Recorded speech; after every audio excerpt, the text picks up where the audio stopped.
What happens when a father's grief leads him to an unexpected truth that shakes the foundation of everything he believed about his family? When billionaire Marcus Whitmore made his weekly visit to his son's grave, he expected the usual quiet moments of remembrance. Instead, he discovered a scene that would unravel secrets, challenge his assumptions about loyalty and love, and force him to confront the most important decision of his life. This is the true story of how one man's encounter with his black maid at a cemetery revealed a truth so powerful it transformed not just his understanding of his own family, but the lives of everyone around him. Sometimes the most profound discoveries happen in the most unexpected places, between the most unlikely people, in moments when grief gives way to something far more complicated than sorrow. What Marcus found that day would test everything he thought he knew about parenthood, prejudice, and the bonds that truly matter.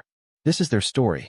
The Mercedes-Benz S-Class moved silently through the winding roads of Greenwood Cemetery, its polished black exterior reflecting the gray October sky.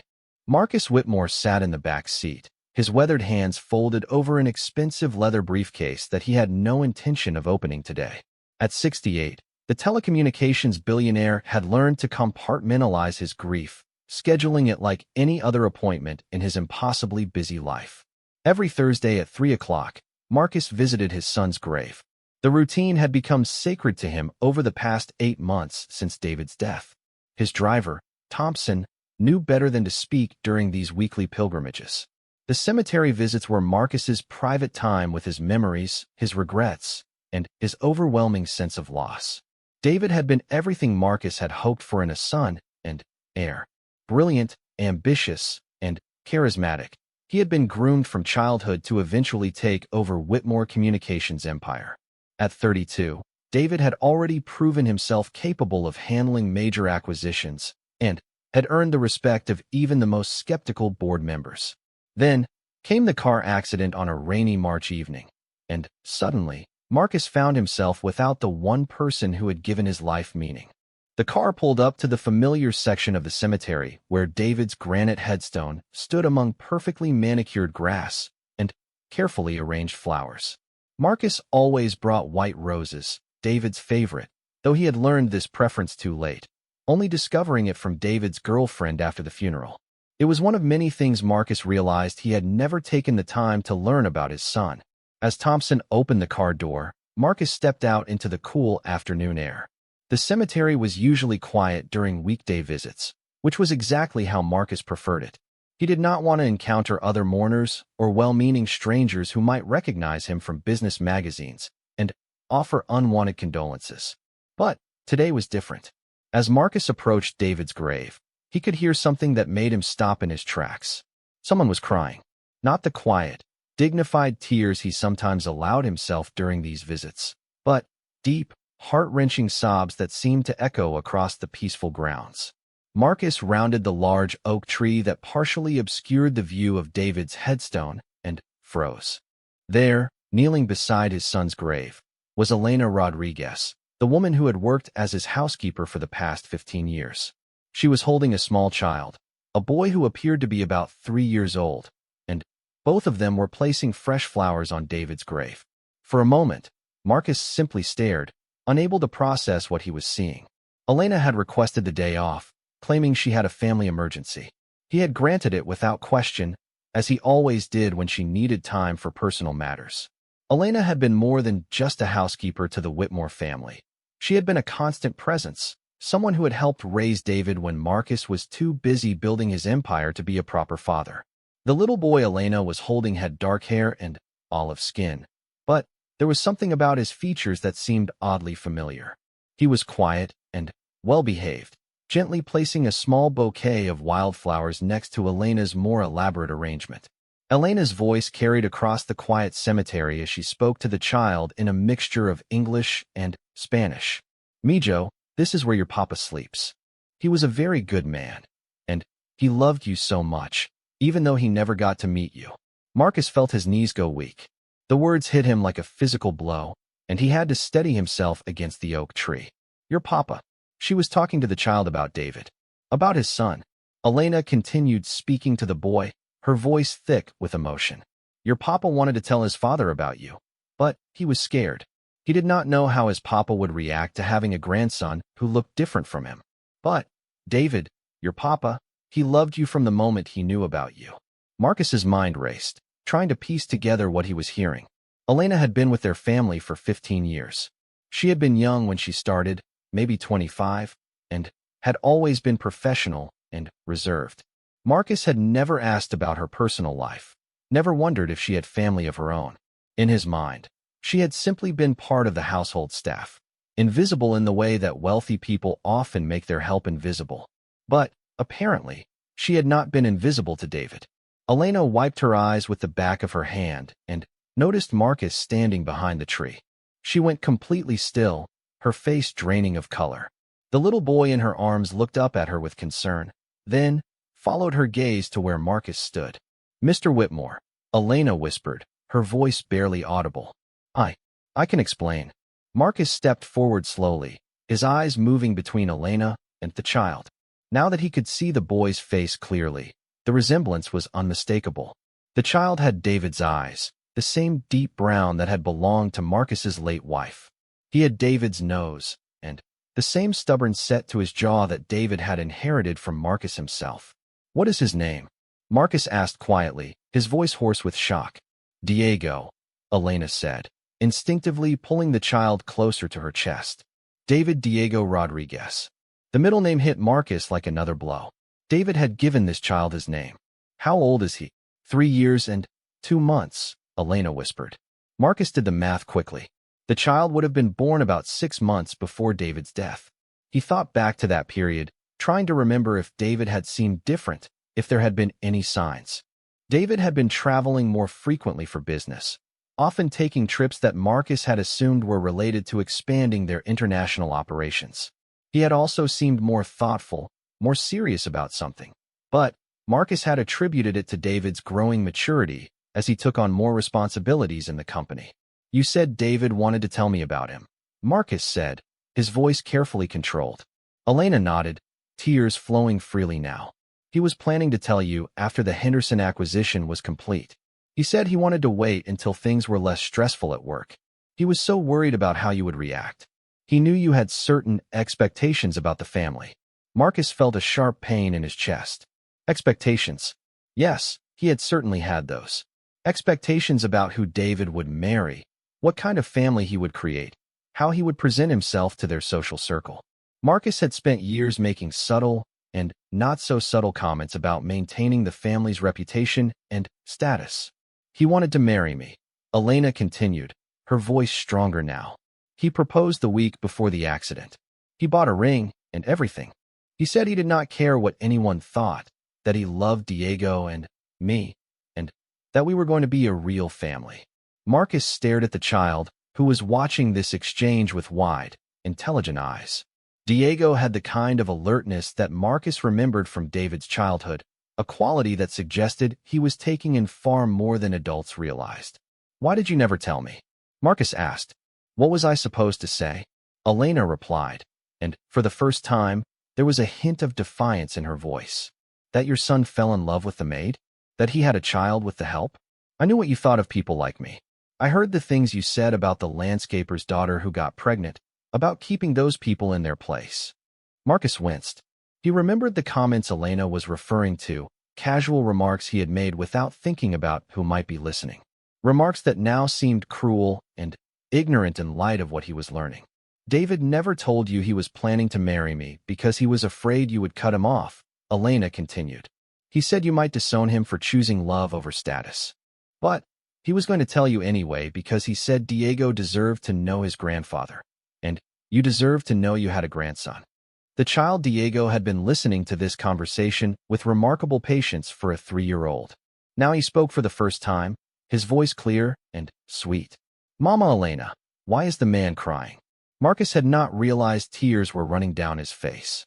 He knelt down so that he was at the child's eye level, studying the face that was so hauntingly familiar. "What do you know about your papa?" Marcus asked gently. Diego's face brightened. "Mama Elena tells me stories about him.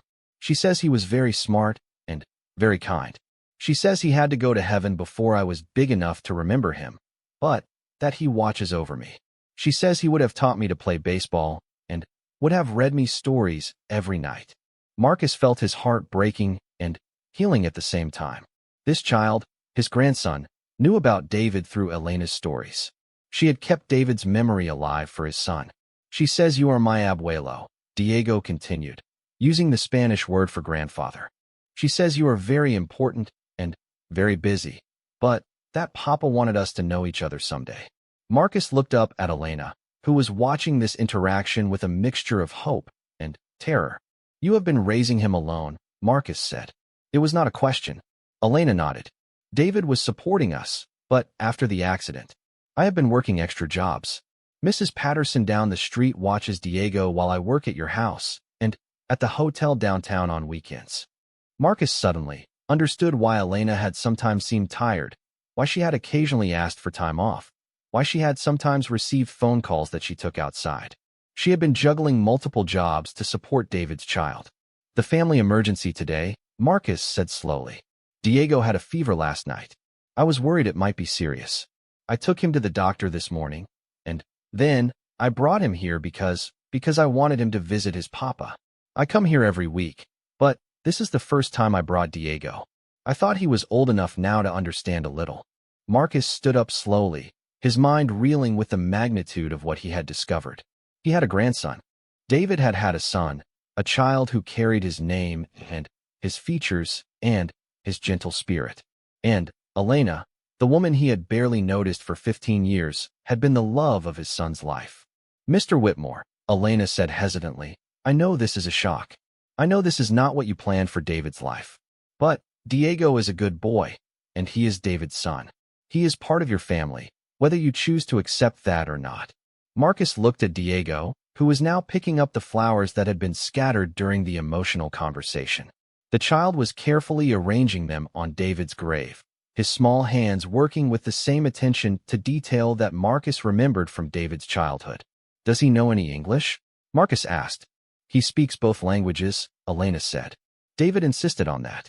He said his son should be able to communicate in both worlds. Marcus felt another wave of grief and pride. Even in the short time he had known about Diego's existence, David had been thinking about the child's future, about giving him every advantage possible. What did you tell him about me? I told him that you loved his papa very much, and that his papa loved you. I told him that you are a good man who works very hard, and that his papa wanted him to know you when he was older. I told him that sometimes families are complicated, but that love is always simple. Diego had finished arranging the flowers and was now standing next to Elena again. He reached up and took her hand, then looked at Marcus with curiosity. Are you my abuelo for real? He asked. Marcus felt his throat close up. He looked into those familiar brown eyes, David's eyes, and saw none of the hesitation or fear that Elena carried. The child was simply curious, open, ready to accept whatever answer Marcus gave. Yes, Marcus said quietly. I am your grandfather. Diego smiled, a brilliant expression that transformed his entire face. Marcus could see David in that smile, but he could also see Elena's warmth and gentleness. Mama Elena said you might want to know me someday. Is today someday? The simple question cut through all of Marcus's confusion and shock. Here was his grandson, David's son, asking the most basic question possible. Not about money or status or family reputation, but simply whether Marcus wanted to know him. Marcus knelt down again and held out his hand. Diego took it without hesitation, his small fingers disappearing into Marcus's large palm. Today is definitely someday, Marcus said. Elena was crying again, but this time they seemed like tears of relief rather than sorrow. She had been carrying this secret, this responsibility, this fear for 8 months. Now, finally, the truth was out. There is so much I need to know, Marcus said, looking up at Elena. About David, about Diego, about everything that happened. I kept everything, Elena said quickly. All the pictures David took, all the ultrasound photos, the videos he made for Diego. He documented everything because he wanted you to see it all someday. He wanted you to know how happy he was. Marcus felt overwhelmed by the generosity of that statement. Even facing the possibility of rejection from his father, David had preserved these memories for Marcus. Can I Marcus paused, unsure how to ask what he wanted to ask. Can I spend some time with him? With both of you? I have so many questions. Elena looked uncertain. Mr. Whitmore, I do not want to disrupt your life. I know this is not what you expected. If you want to have some kind of relationship with Diego, I understand. But I do not want charity. I have been taking care of him just fine on my own. Marcus could hear the pride in her voice, and he realized that Elena was protecting not just Diego, but herself. She had been preparing for this moment, the moment when Marcus would learn about his grandson, and she had been expecting rejection or, at best, some kind of formal arrangement that kept everyone at arm's length. Elena, Marcus said carefully, I do not want to give you charity. I want to know my grandson, and I want to understand what my son's life was really like, because clearly I missed most of it. Diego had been listening to this adult conversation with remarkable patience, but now he tugged on Marcus's sleeve. Abuelo, do you want to see the picture Mama Elena brought? Elena reached into her purse and pulled out a photograph. She handed it to Marcus with trembling hands. It was a photo of David holding a tiny baby, both of them in a hospital room. David's face was radiant with joy and love, an expression Marcus had never seen before. The baby was clearly newborn, red and wrinkled and perfect. David was there when Diego was born, Elena said softly. He cried when the doctor put Diego in his arms. He said he had never understood love like that before. Marcus stared at the photo, memorizing every detail. His son looked younger than Marcus had ever seen him look, not younger in age, but younger in spirit, as if becoming a father had connected him to some fundamental joy that his privileged upbringing had not provided. He looks so happy, Marcus whispered. He was, Elena said. He said Diego made him understand what was really important in life. He started talking about scaling back his work responsibilities so he could spend more time at home. He wanted to be the kind of father who did not miss the important moments. The implicit criticism stung, but Marcus knew it was fair. He had missed most of David's important moments, prioritizing business over family until it became a habit he could not break. I want to do better, Marcus said, and he was not sure if he was speaking to Elena or to David's memory or to himself. I want to know Diego. I want to be the grandfather David wanted me to be.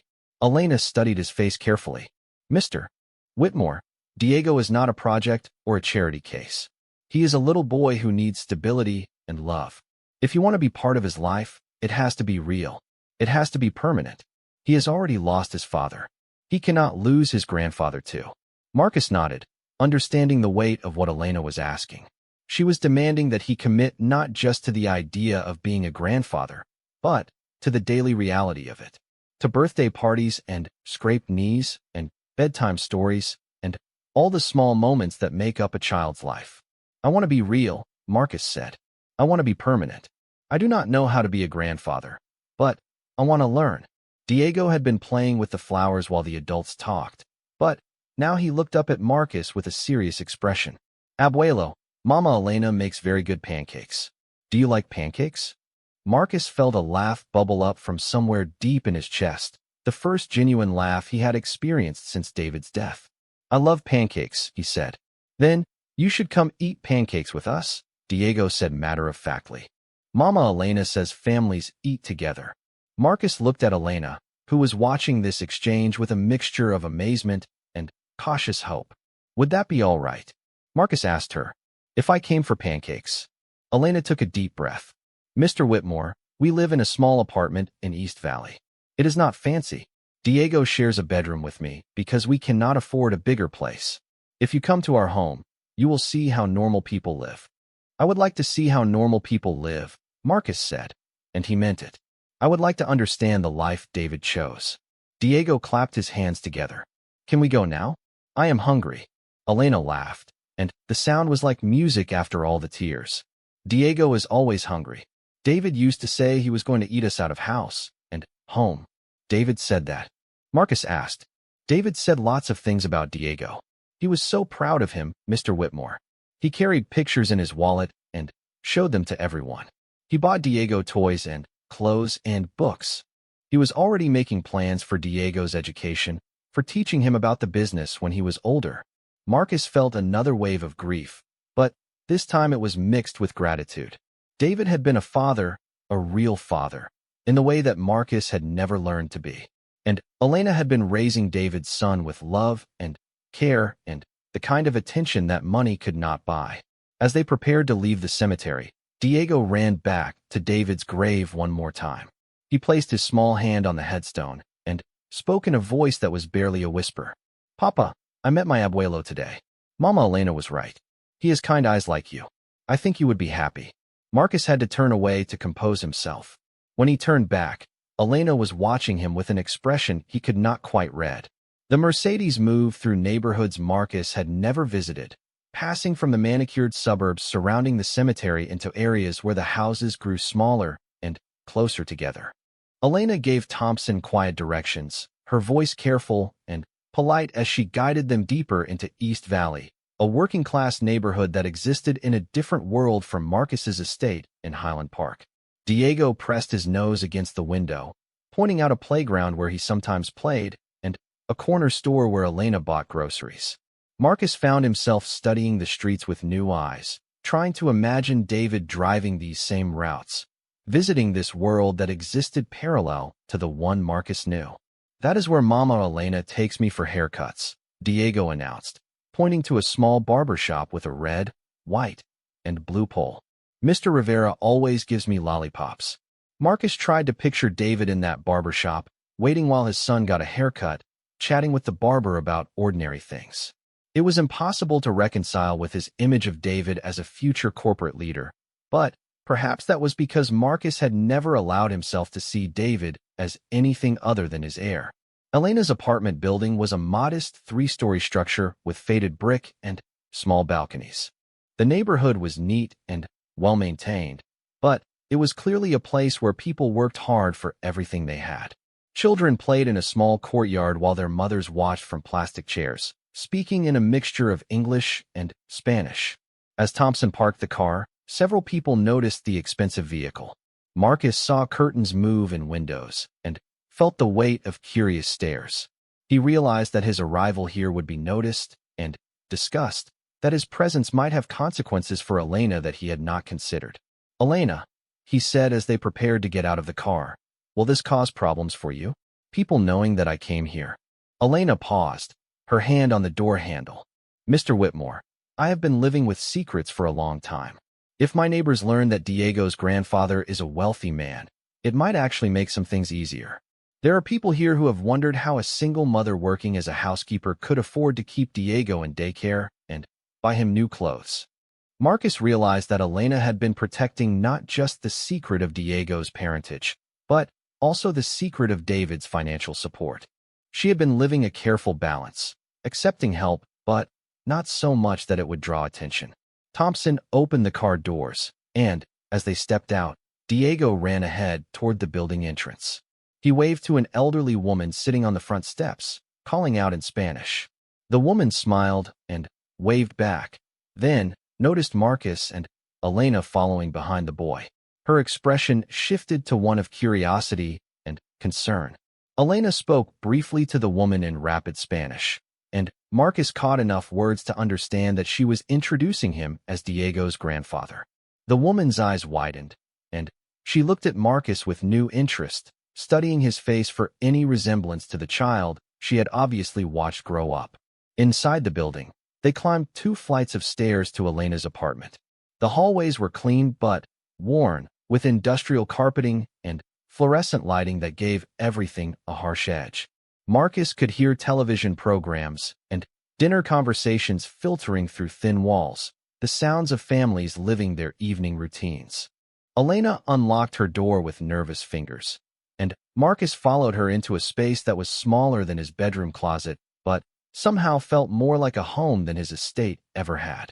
The apartment consisted of a tiny living room, a kitchenette, and 1 bedroom.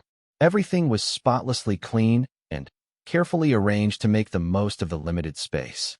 The walls were covered with photographs, and Marcus immediately gravitated toward them. There were pictures of Diego at various ages, from tiny baby photos to recent snapshots of him playing in the park. But mixed among them were photos Marcus had never seen before, pictures of David that had clearly been taken here, in this apartment, in this life that Marcus had known nothing about. One photo showed David on the floor of this very living room, assembling what appeared to be a complicated toy castle, while Diego, much younger then, watched with fascination. Another captured David reading to Diego, both of them squeezed together on the small couch. In every picture, David looked relaxed and genuinely happy in a way that Marcus struggled to remember from their interactions at home. He spent most of his free time here, Elena said quietly, watching Marcus study the photographs. At first, he said it was because he wanted to help with Diego. But, after a while, I think he just preferred being here. He said it felt peaceful. Marcus examined a photo of David feeding Diego in a high chair, both of them covered in what appeared to be pureed carrots. David was laughing at something Diego had done, his business suit completely forgotten as he embraced the chaos of fatherhood. I never saw him like this, Marcus admitted. So relaxed. David said he felt like he could be himself here, Elena replied. He said at home, he always felt like he was playing a role, being the person everyone expected him to be. But here, he could just be Diego's papa. Diego had gone straight to a toy box in the corner and was pulling out various items, clearly excited to show his grandfather his treasures. Marcus watched as the boy selected a worn teddy bear and brought it over. This is Mr. Bear, Diego announced solemnly. Papa gave him to me when I was very little. Mama Elena says Papa picked him out special because he has the same brown eyes as our family. Marcus took the bear, noting its soft fur and the way one ear was slightly more chewed than the other. It was clearly well-loved, the kind of toy that had been carried everywhere and consulted during difficult moments. Your papa chose well, Marcus said, handing the bear back. Mr. Bear looks like a very good friend. Diego nodded seriously. He sleeps with me every night. Sometimes when I miss Papa, I tell Mr. Bear stories about him, and Mr. Bear tells me stories back. Elena was watching this exchange from the kitchenette, where she had begun pulling ingredients from the small refrigerator. Marcus could see her trying to gauge his reaction to Diego's childish honesty about missing his father. What kind of stories does Mr. Bear tell you? Marcus asked. He tells me about when Papa was little like me. He says Papa liked to build things and ask lots of questions. He says Papa was sometimes sad because his Papa was very busy, but that his Papa loved him very much. Marcus felt his chest tighten. Even Diego's imaginary conversations with his teddy bear carried truths that cut deep. Mr. Bear sounds very wise, Marcus managed. Mama Elena says all the best bears are wise. She says that is how you know if a bear is magic or just regular. Elena called from the kitchen, Diego, show your grandfather where he can wash his hands. And then, you can help me make pancakes. Diego took Marcus's hand and led him to a tiny bathroom that was somehow both cramped and immaculately organized. As Marcus washed his hands, he caught sight of himself in the mirror and was startled by his own reflection. He looked older than he remembered, more worn, but there was something in his eyes that had not been there in months. Hope, maybe, or purpose. When they returned to the main room, Elena had set up everything needed for pancake making. Diego dragged a small step stool to the counter so he could reach the mixing bowl, chattering about his technique for getting the batter just right. Papa showed me how to crack eggs without getting shells in the bowl, Diego announced, carefully tapping an egg against the counter edge. You have to be gentle, but confident. Papa said that is good advice for lots of things in life. Marcus watched his grandson work, marveling at the 3-year-old's concentration and skill. It was clear that Diego had been doing this for a while, that cooking with Elena was a regular part of their routine. David taught him that. Marcus asked Elena. David loved to cook, Elena said, measuring flour into the bowl. He said his mother had never taught him because they always had staff to do it, but that he wanted Diego to know how to take care of himself. We spent a lot of Sunday mornings in this kitchen, all 3 of us making breakfast together. Marcus tried to remember if he had ever cooked with David, if they had ever shared any kind of domestic activity together. He came up blank. Their time together had always been structured around business discussions, formal dinners, or social obligations. Papa made the best scrambled eggs, Diego continued, now stirring the pancake batter with serious concentration. He put cheese in them, and sometimes little pieces of ham. He said a man should know how to make a good breakfast for the people he loves. Your papa was right about that, Marcus said, and found that he meant it. There was something profound about the idea that David had wanted to nurture his son in such basic, fundamental ways. Elena was heating oil in a pan, and the smell filled the small apartment with warmth. "Mr. Whitmore, would you like coffee? I am afraid I do not have the fancy kind you are probably used to." "Whatever you have is fine," Marcus said. "And, Elena, when we are not at the house, maybe you could call me Marcus. Mr. Whitmore feels too formal for this." Elena paused in her coffee preparation, clearly surprised by the suggestion. "I have called you Mr. Whitmore for 15 years. It might take some practice." "We are learning new things about each other today," Marcus pointed out. "Learning my name might be one of them." Diego looked up from his stirring. "Mama Elena, does this mean Abuelo Marcus can call you Elena instead of Mrs. Rodriguez?" Elena laughed. "I think it means we are all going to have to learn new ways of talking to each other, Mijo." As Elena poured the first pancake into the pan, Diego climbed down from his step stool and went to a small shelf near the window. He returned with a photo album that had clearly seen better days.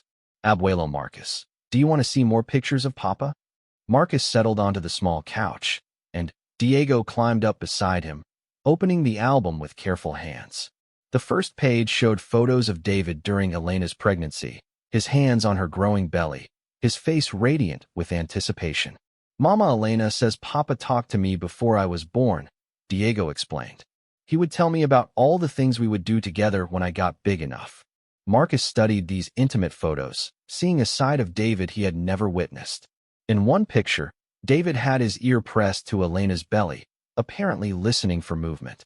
In another, he was painting what appeared to be a nursery, wearing old clothes and covered in pale blue paint.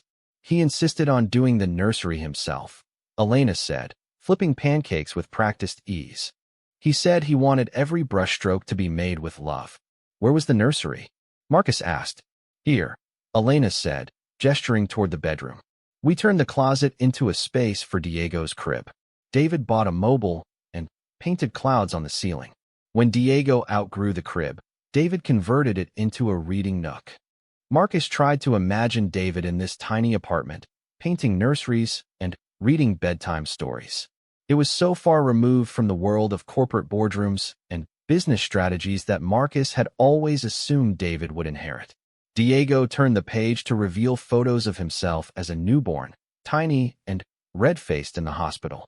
But what caught Marcus's attention was a picture of David holding Diego for the first time, tears streaming down his face as he stared at his son with complete wonder. "Papa cried happy tears when I was born," Diego said matter-of-factly. "Mama Elena says that is what people do when they love something so much they cannot keep all the feelings inside." "Your papa was very good at happy tears," Elena added from the kitchen. "He cried when Diego first smiled, when he rolled over, when he took his first steps." David said he had never understood how much love a person could feel until he became a father.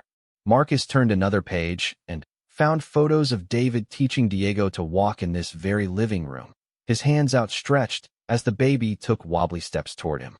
There were pictures of first birthdays and Christmas mornings, of David assembling complicated toys and Diego napping against his father's chest.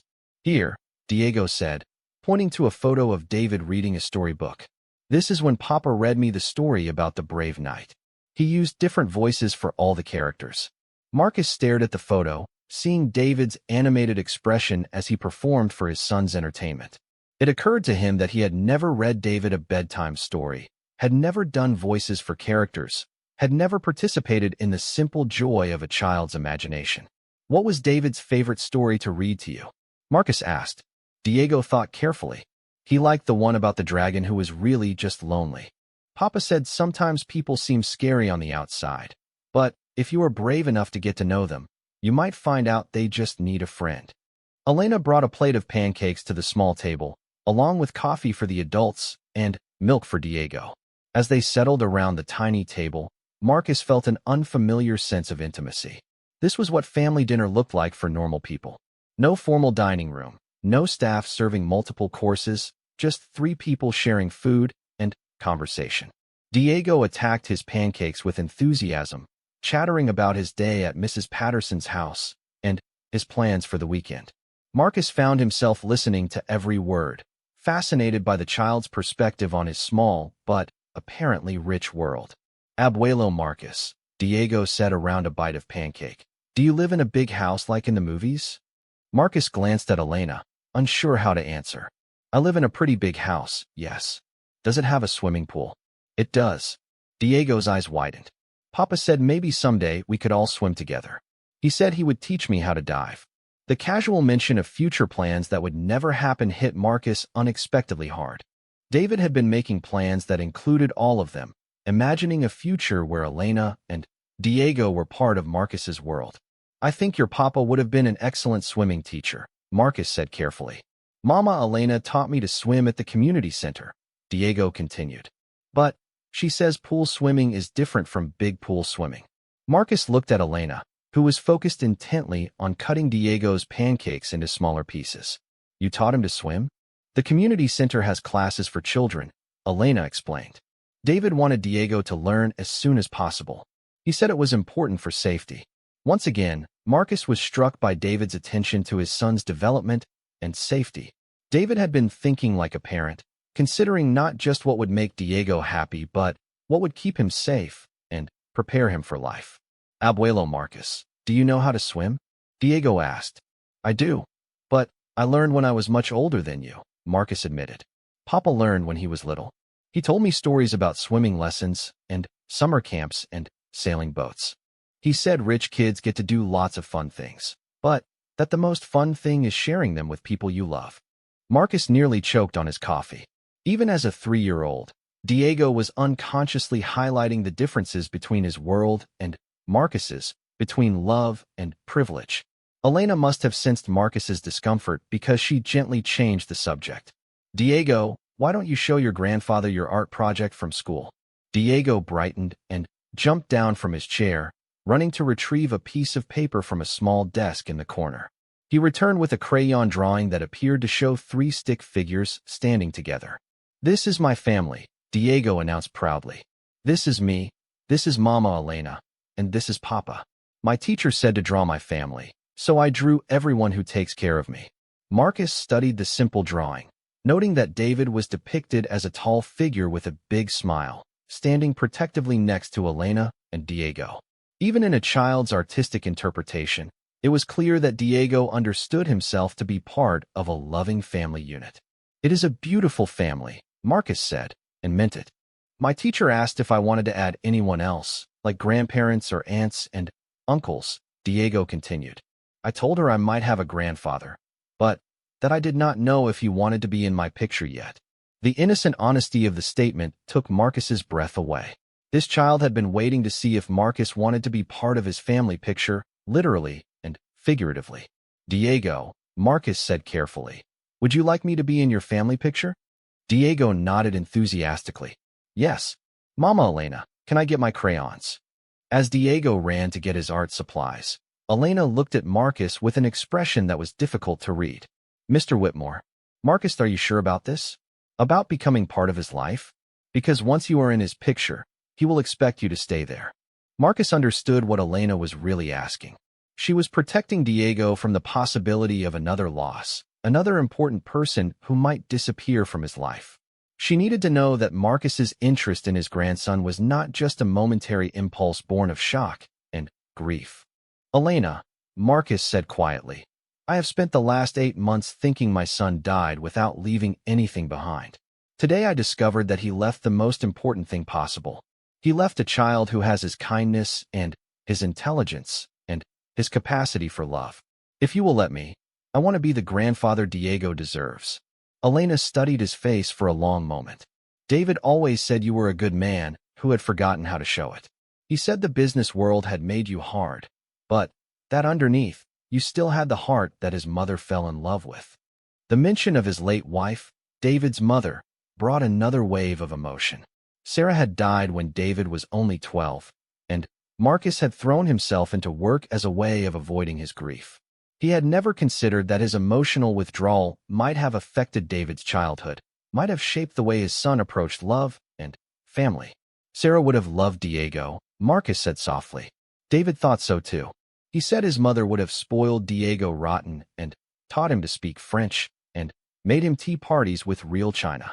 Marcus could picture Sarah doing exactly those things. She had been the warm presence in their family, the one who remembered birthdays and planned celebrations, and created the kind of memories that made a house feel like a home. Diego returned with his crayons and immediately began adding a fourth figure to his family drawing. He worked with intense concentration, occasionally glancing up at Marcus to check the details of his appearance. "Abuelo Marcus, what is your favorite color?" Diego asked. "Blue," Marcus said, though he realized he had never really thought about it before. Diego selected a blue crayon and began coloring in Marcus's shirt. "Blue is a good color for grandfathers. It matches your eyes." As Diego worked on his expanded family portrait, Elena cleared the dinner dishes, and Marcus found himself genuinely relaxing for the first time in months. The apartment was warm and filled with the sounds of normal family life, so different from the echoing silence of his estate. "Elena," Marcus said, "earlier you mentioned that David left a letter." Elena paused in her dishwashing.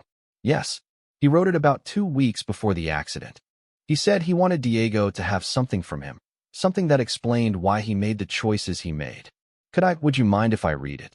Elena dried her hands and went to the bedroom, returning with a sealed envelope that had clearly been handled many times.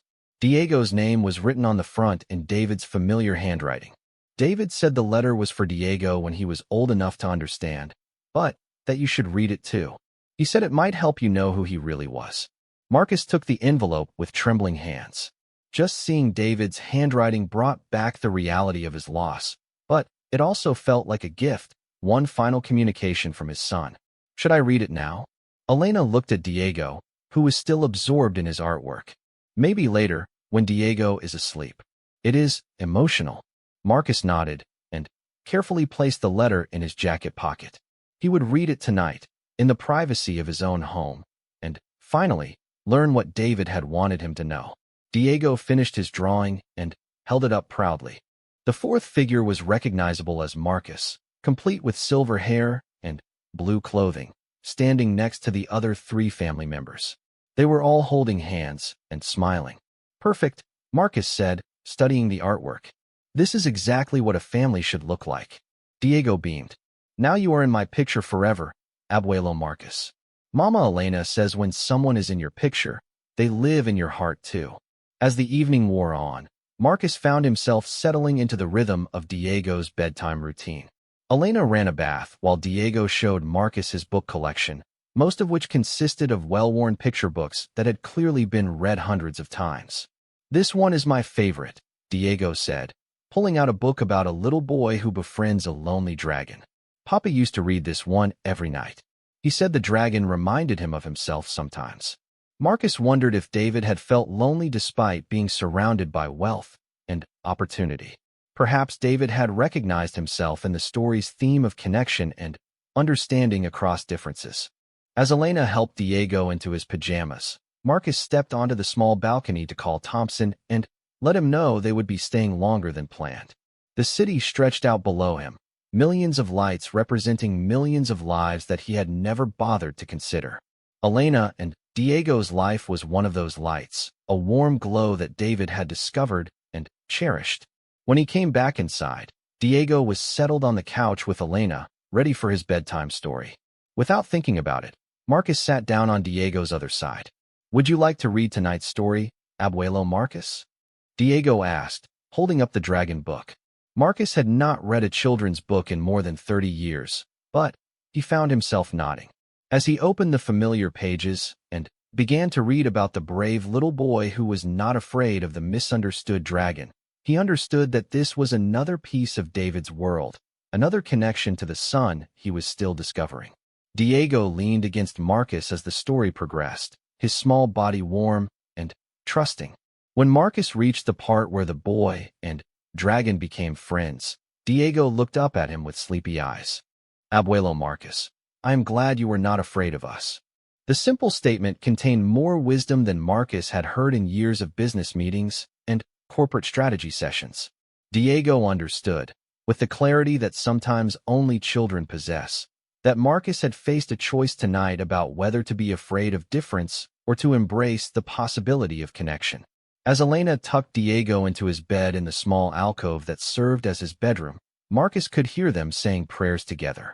Diego's voice was clear as he asked for blessings for his mama Elena, his papa in heaven, and his new abuelo Marcus. When Elena returned to the living room, she found Marcus studying the family photos again, trying to piece together the story of David's secret life. He was happy here, Elena said simply. Happier than I think he had ever been.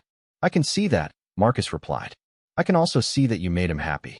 That Diego made him happy. They sat in comfortable silence for a moment, both processing the magnitude of the day's revelations. Elena, Marcus said finally, I want to ask you something, and I want you to be completely honest with me. Elena tensed slightly, but nodded. What do you need? Not what you want, not what would be nice to have, but what do you actually need to take care of Diego the way David would have wanted? Elena was quiet for a long time, clearly weighing her response carefully. I need to know that Diego will be safe and loved and have opportunities to grow up to be the kind of man his father was. I need to know that he will not be ashamed of who his mother is or where he comes from. I need to know that if something happens to me, he will still have family. Marcus nodded slowly. These were not requests for money or status, but fundamental needs for security and belonging. And what do you want, Elena? For yourself? For your future? I want Diego to know his father's family. I want him to understand that he comes from people who value education and hard work and integrity. I want him to have choices in life that I never had. And I want. She paused, then continued more quietly. I want David's memory to be honored. I want him to be remembered as the good man he was, not just as your heir who made a mistake. Marcus felt ashamed that Elena thought he might view David's love for her and Diego as a mistake. Elena, what happened between you and David was not a mistake. David falling in love with you, Diego being born, the family you created together, none of that was a mistake. If anything, it seems like it was the most right thing David ever did. Elena's eyes filled with tears. David was so worried that you would see it that way. He said you had very specific ideas about what his life should look like. I did, Marcus admitted. I had plans for David that had nothing to do with what would make him happy. I thought I was preparing him for success, but I think I was actually preparing him for the same kind of loneliness I have lived with for years. As the evening grew later, Marcus knew he should probably head home, but he found himself reluctant to leave this warm space that had taught him more about his son in a few hours than he had learned in 32 years. Elena, I want you to know that things are going to change. For you, for Diego, for all of us. I do not want you to worry about money or housing or Diego's future. But more than that, I want us to be a real family. I want Diego to know his grandfather not as some distant figure who sends checks, but as someone who shows up for pancakes and bedtime stories and all the ordinary moments that make up a child's life. Elena smiled through her tears. David always said you just needed the right reason to remember how to be a family man. I think Diego might be that reason. As Marcus finally prepared to leave, Diego emerged from his bedroom, rubbing sleepy eyes. Abuelo Marcus, are you going away? Marcus knelt down to Diego's level. I have to go home tonight, but I will come back very soon. Would you like that? Diego nodded eagerly. Tomorrow. Marcus sat in his study that night, the letter from David unopened on his desk. The mansion felt different somehow, larger and emptier than it had that morning. The silence that he had grown accustomed to over the past 8 months now seemed oppressive after an evening filled with Diego's laughter and Elena's gentle presence. The grandfather clock in the corner chimed midnight, and Marcus finally picked up the envelope with trembling hands. David's handwriting was as familiar as his own, neat and precise, the product of expensive private school education. But the words inside would reveal a David that Marcus was only beginning to know. He opened the envelope carefully and unfolded several pages of David's personal letterhead. The date at the top showed that David had written this letter just 2 weeks before the accident that claimed his life. My dearest Diego, the letter began, and Marcus had to pause, already moved by the tenderness in his son's choice of words. By the time you read this letter, you will be old enough to understand some complicated things about our family and about the choices I made. I am writing this because I want you to know exactly who you are and where you come from, and I want you to understand why I loved you and your mother so much that I was willing to risk everything to be your father. First, I want you to know that you were not an accident or a mistake or something that happened to me. You were the best thing that ever happened to me. From the moment your mother told me she was carrying you, I felt like my real life was finally beginning. I had been playing a role for 32 years, being the person everyone expected me to be, but when I learned about you, I remembered who I actually wanted to be. Your mother is the strongest, kindest, most beautiful person I have ever known.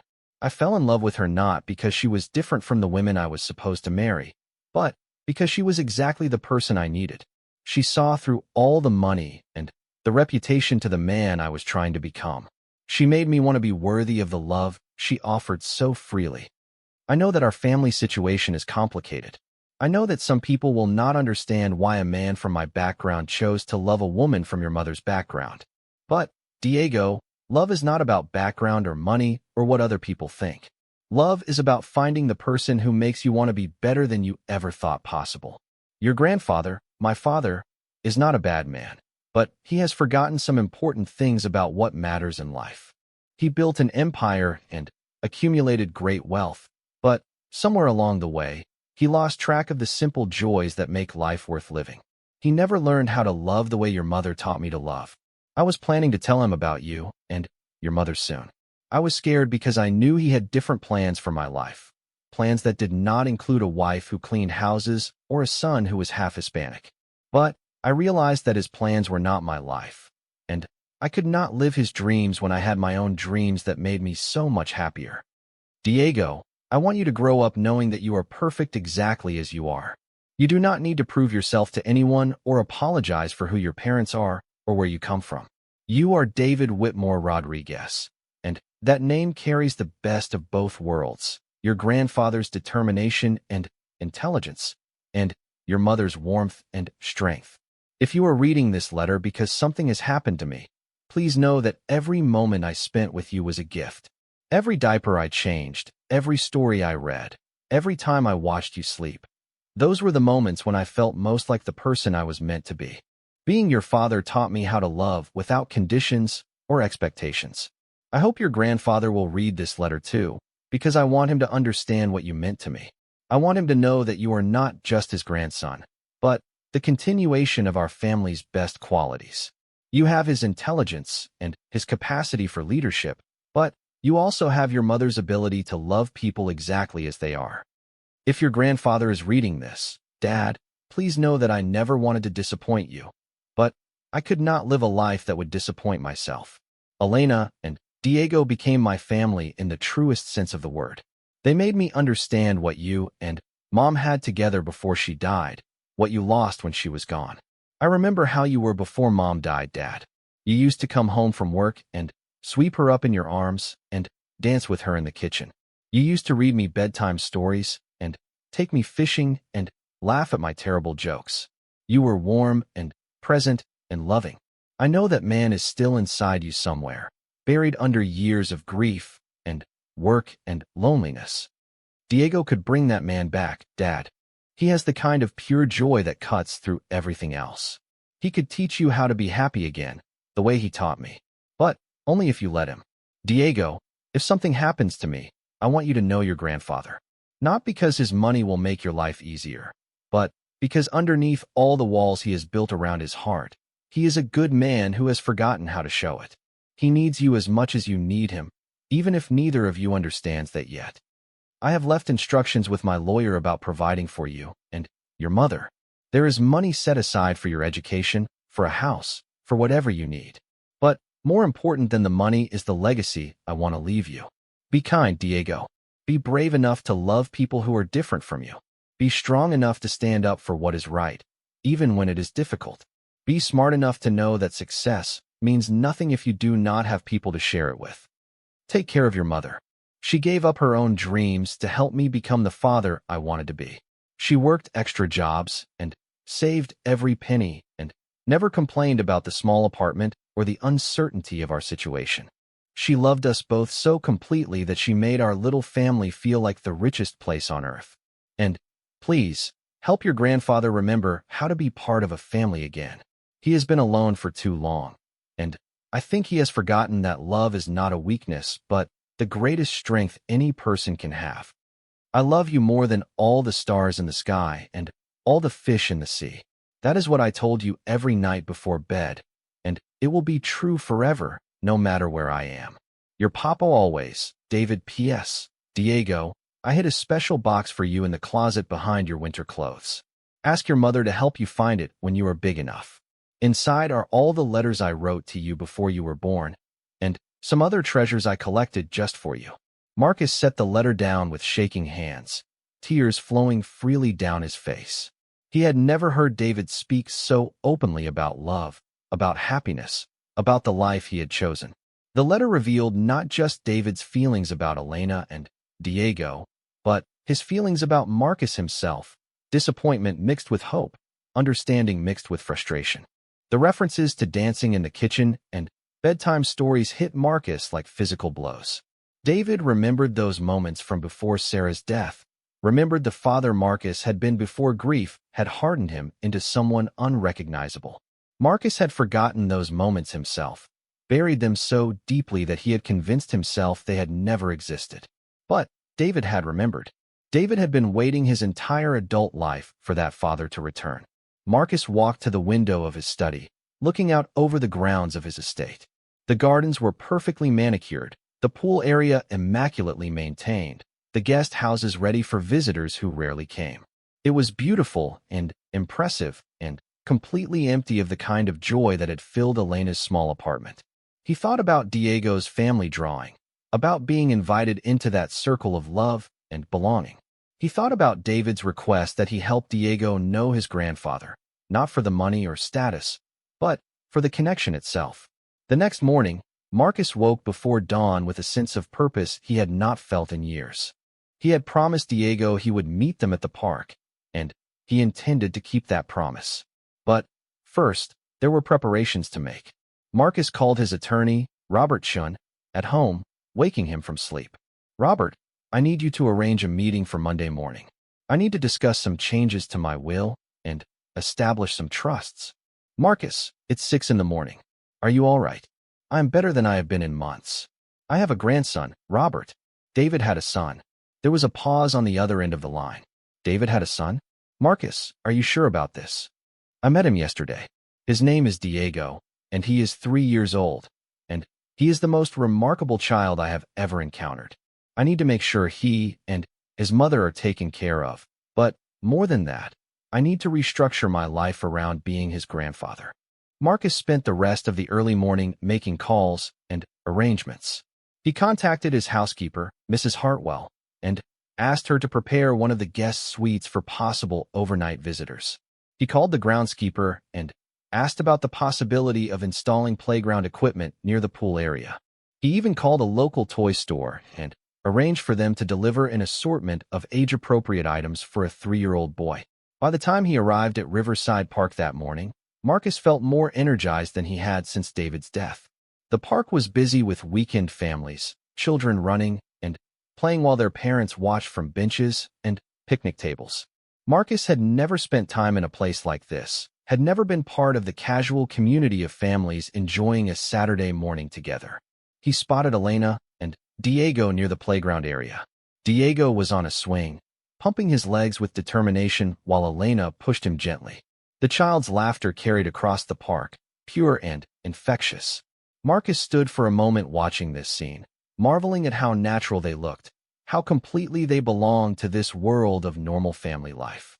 Diego spotted him first, waving enthusiastically from his swing. Abuelo Marcus. You came. Marcus approached, noting how other families in the park glanced at him curiously. His expensive clothes and obvious wealth marked him as out of place, but Diego's joy at seeing him was so genuine that the stares seemed to matter less. Good morning, Diego. Good morning, Elena. Elena smiled, and Marcus was struck by how different she looked outside the context of his house. Here, she was not his employee, but simply a young mother spending time with her child. She wore jeans and a simple sweater, her hair pulled back in a ponytail, looking relaxed and happy. Abuelo Marcus, watch how high I can swing. Diego called out, demonstrating his technique with pride. Marcus found himself laughing, genuinely delighted by his grandson's enthusiasm. That is very impressive. You are quite the athlete. After a few more minutes on the swings, Diego wanted to explore the rest of the playground. Marcus followed him to the climbing structure, trying to remember the last time he had been in a place designed purely for play and joy. Diego scampered up ropes and slid down slides with the fearless confidence of childhood, occasionally calling out to make sure Marcus was watching his achievements. He loves having an audience, Elena said, settling beside Marcus on a bench where they could supervise Diego's adventures. David was the same way when he was little, Marcus realized. He used to put on elaborate shows for his mother and me. I had forgotten about that. Elena studied his face. You have remembered some things about David since yesterday. Your apartment, seeing those photos of him so happy and relaxed, it reminded me of who he used to be. Before his mother died, before I became so focused on business that I forgot how to be a father. David never stopped hoping you would remember, Elena said gently. He used to tell me stories about fishing trips and camping weekends and the time you taught him to ride a bicycle. He said those were some of his happiest memories. Marcus tried to recall those moments. They felt like they had happened to someone else, in a different lifetime when joy had been easier and love had been simpler. Elena, I read David's letter last night. Elena's expression became more serious. What did you think? I think he understood me better than I understood myself. He saw through all the walls I built after Sarah died. He was still hoping I could find my way back to being the father he remembered. Diego came running over, breathless from his playground adventures. Abuelo Marcus, do you know how to go on the monkey bars? I think I might be a little too old for monkey bars, Marcus said with a smile. That is okay. Papa was too big for some of the playground things too. But he was very good at pushing the merry-go-round. Diego led Marcus to the circular spinning platform where several other children were already playing. Marcus found himself pushing the merry-go-round while Diego and his new temporary friends shrieked with delight. Other parents smiled at the sight of the well-dressed older man participating so enthusiastically in playground activities. As the morning progressed, Marcus began to understand why David had found such joy in this simple world. There was something profoundly satisfying about making a child laugh, about being present for the small discoveries and achievements that marked Diego's exploration of his environment. When Diego made friends with a little girl whose grandmother spoke Spanish, Marcus watched his grandson seamlessly switch between languages, translating for the adults and helping the children understand each other. It was a skill that would serve Diego well throughout his life, this ability to bridge different worlds. He is remarkable, Marcus said to Elena as they watched Diego organize an elaborate game involving several children and a collection of leaves they were pretending were treasure. He gets that from David, Elena replied. David had a gift for bringing people together, for making everyone feel included. Marcus thought about the business world where he had spent most of his adult life, where success was often measured by exclusion rather than inclusion, by competition rather than collaboration. Diego's approach to friendship seemed infinitely wiser. As lunchtime approached, Elena suggested they find a place to eat. Marcus started to recommend an upscale restaurant nearby, but Diego had other ideas. Can we have a picnic? The boy asked hopefully. Mama Elena makes the best sandwiches, and we could eat by the duck pond. Elena looked embarrassed. Diego, I did not bring enough food for 3 people. That is easily solved, Marcus said. Diego, would you like to help me buy picnic supplies? Diego's eyes lit up at the prospect of a shopping adventure with his grandfather. Marcus found himself being led to a small market near the park, where Diego took his advisory role very seriously, helping select bread and sandwich meat and fruit with the expertise of someone who had strong opinions about picnic food. The store clerk watched with barely concealed amusement as the obviously wealthy man deferred to a 3-year-old's preferences about sandwich ingredients. They returned to the park with bags full of supplies, and Elena found a spot near the pond where they could spread out a blanket and watch the ducks while they ate. Marcus had not had a picnic since David was very young, and he was surprised by how relaxing it felt to eat simple food in the fresh air. Diego was fascinated by the ducks and insisted on breaking his sandwich into small pieces to share with them, despite Elena's gentle warnings about not feeding wild animals. Marcus found himself enjoying the child's generous impulses, his assumption that there was enough food and happiness to share with everyone. Abuelo Marcus, Diego said as they watched a family of ducks swim by. Do you have any pets? Marcus realized that in all his years of wealth and privilege, he had never had a pet. No, I do not. Do you? We cannot have pets in our apartment, Diego said matter-of-factly. But Mama Elena says maybe someday when we have a house with a yard, we could get a dog. Papa promised to help me pick out a puppy when I got bigger. Another casual reference to plans that would never be fulfilled, dreams that had died with David. But this time, instead of feeling only sadness, Marcus felt a spark of possibility. What kind of dog would you want? Marcus asked. Diego considered this question very seriously. A friendly one who likes to play but is also good at protecting people. Mama Elena says dogs can be both fun and responsible. Marcus glanced at Elena, who was listening to this conversation with careful attention. She was always evaluating, he realized, always measuring whether Marcus's interest in Diego was genuine and lasting or simply a momentary impulse. As they finished their picnic, Marcus made a decision that surprised even himself. Elena, Diego, would you like to see where I live? Elena hesitated. Mr. Whitmore. Marcus, are you sure about that? I would like Diego to understand his heritage, all of it. The small apartment where he lives with his mother, and the big house where his father grew up. Both are part of who he is. Diego was immediately excited by the prospect of seeing his grandfather's house. Does it really have a swimming pool? And a big garden? Papa told me stories about the gardens. As they drove through the gates of Marcus's estate, Diego pressed his face to the car window, taking in the expansive grounds and the imposing mansion. Elena was quiet, perhaps overwhelmed by the magnitude of wealth on display. Wow, Diego breathed as they approached the circular drive. It is like a castle. Marcus tried to see his home through Diego's eyes. The mansion was indeed impressive, with its stone facade and perfectly manicured grounds, but it also felt cold and empty compared to the warmth of Elena's small apartment. Mrs. Hartwell met them at the front door, her professional composure barely concealing her curiosity about Marcus's unexpected guests. Marcus made brief introductions, noting how Mrs. Hartwell's demeanor softened when Diego politely shook her hand and thanked her for welcoming them to the house. Diego was fascinated by everything: the grand staircase, the formal dining room with its crystal chandelier, the library with its floor-to-ceiling books. But it was when they reached David's old bedroom that the child became truly quiet and thoughtful. Marcus had kept David's room exactly as it had been, unable to bring himself to change anything after the accident.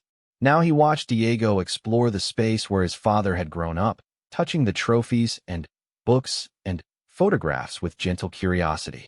This is where Papa lived when he was little like me? Diego asked. Yes, he lived here until he went away to college. Diego studied a photograph of teenage David with his tennis team. Papa looks happy here too. Elena was examining David's bookshelf, running her fingers along the spines of classic literature and business texts. David never told me about most of these books, she said quietly. He read voraciously when he was young, Marcus said. He was always asking questions about everything he encountered. He still did that, Elena replied with a small smile. He wanted to understand how everything worked, why people made the choices they made. He was always trying to solve problems. Diego had found David's old baseball glove in the closet and was trying it on his small hand. Papa played baseball. He played for his school team, Marcus said. He was quite good. Did you teach him? The question hit Marcus unexpectedly hard. No, I did not. I was too busy with work. He learned from coaches and from practicing with friends. Diego seemed to sense that this was somehow sad. Maybe you could teach me sometime? I would like that very much, Marcus said, and realized he meant it completely. They spent the afternoon exploring the grounds, with Diego particularly enchanted by the pool and the gardens. Marcus found himself seeing his property differently through the child's eyes, recognizing both its beauty and its emptiness.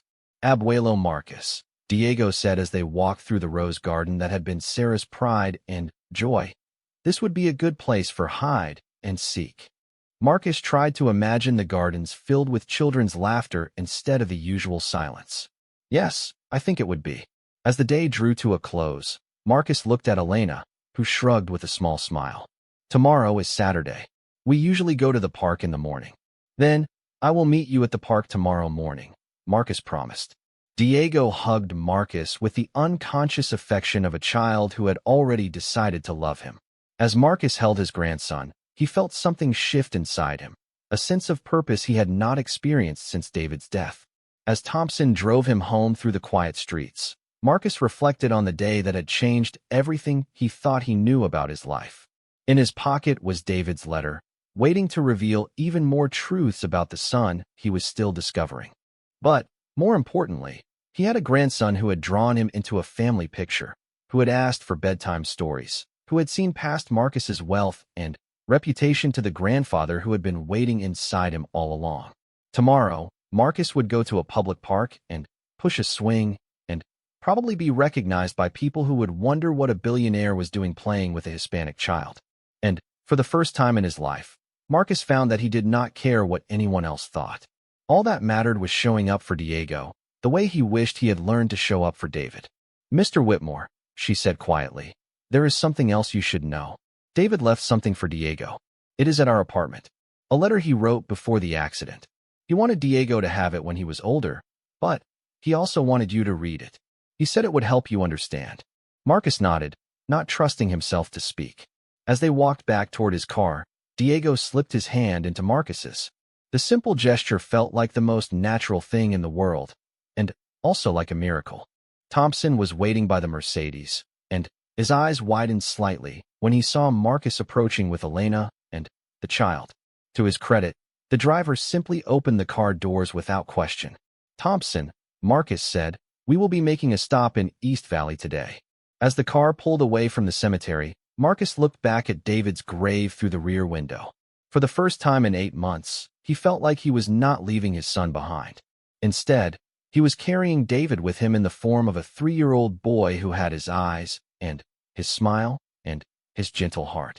Diego was chattering to Elena about the pancakes they would make, mixing English and Spanish in the effortless way of bilingual children. Marcus found himself smiling as he listened, beginning to understand that his life had just changed in ways he could not yet comprehend.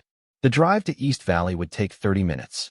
30 minutes for Marcus to prepare himself for entering a world he had never bothered to notice, a world where his son had found love and purpose and joy. 30 minutes to prepare for the next chapter of a story he was only beginning to understand.